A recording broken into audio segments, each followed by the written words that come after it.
নির্বাচনে মানুষ যাকে নির্বাচিত করবে তারা দেশ শাসন করবে, দেশ পরিচালনা করবে। কিন্তু আমাদের আকাঙ্ক্ষা বা আমাদের আশা থাকবে এই ফ্যাসিস্ট বা স্বৈরশাসন আর বাংলাদেশে আসবে না। বাংলাদেশের মানুষ সুন্দর একটি সুশৃঙ্খল রাষ্ট্র চায়। সারা 18 কোটি মানুষের আকাঙ্ক্ষা এটাই। আমরা আশা করব যে আওয়ামী লীগের নিবন্ধন বাতিল হয়েছে, আর এই স্বৈরশাসক বাংলাদেশে থাকবে না, আসতে পারবে না। এখন যারা আমরা আছি বিভিন্ন রাজনৈতিক দল সহ আমাদের ভারপ্রাপ্ত চেয়ারম্যান বলছে যে আমরা জাতীয় সরকার গঠন করব। আমরা সেই জাতীয় সরকার গঠনের প্রক্রিয়ায় অগ্রসর হচ্ছি এবং অন্তর্বর্তীকালীন সরকার প্রধান ডক্টর ইউনূস তার প্রেস সচিব গতকালকে বলছে যে ফেব্রুয়ারির মধ্যে নির্বাচন হবে। এই নির্বাচনের মাধ্যমে দেশে একটা সুশৃঙ্খল অবকাঠামো তৈরি হবে। আমাদের দেশ নায়ক তারেক রহমান রাষ্ট্র অবকাঠামো মেরামত 31 দফা ঘোষণা করেছেন। আপনারা অবশ্যই অবগত আছেন 31 দফার সুফল কি। এই 31 দফা যদি বাস্তবায়ন হয়, দেশে থাকবে না স্বৈরশাসন, দেশের আইন শৃঙ্খলা প্রত্যেকটা সংস্থা তাদের নিজ নিজ অবস্থান থেকে তাদের নিজ নিজ কার্যক্রম পরিচালনা করতে পারবে। একত্ব বা এক নায়কতন্ত্র এই দেশে থাকবে না।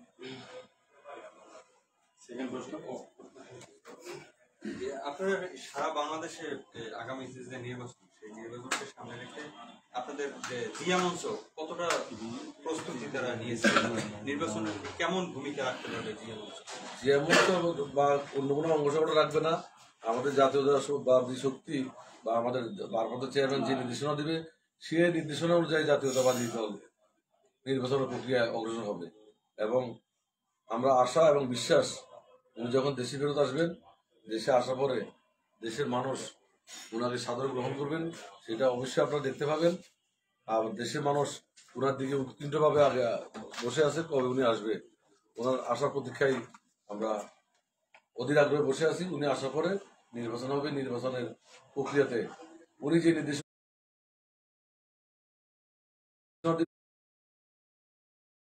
সেই নির্দেশনা অনুযায়ী কাজ করবে। একক কোনো সংগঠন বা অঙ্গ সংগঠন তারা কোনো কাজ করবে না, যাতে ওদের শক্তি নির্দেশনায় তারা সব কাজ করবে।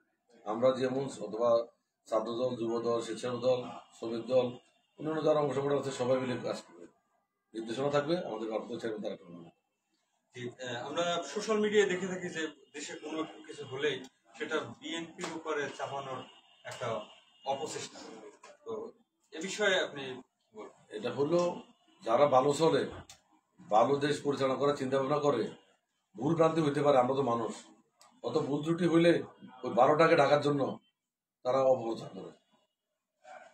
আপনারা দেখছেন বা শুনছেন সেই আওয়ামী লীগের শাসন আমলে আওয়ামী লীগের নেতারা বিশেষ করে ওবায়দুল কাদের এবং আমির হোসেন আমু এরা সবাই বলছে যে আওয়ামী লীগ ক্ষমতা থেকে গেলে 1 লক্ষ লোক মারা যাবে, কারো পিঠে ছাড়া থাকবে না।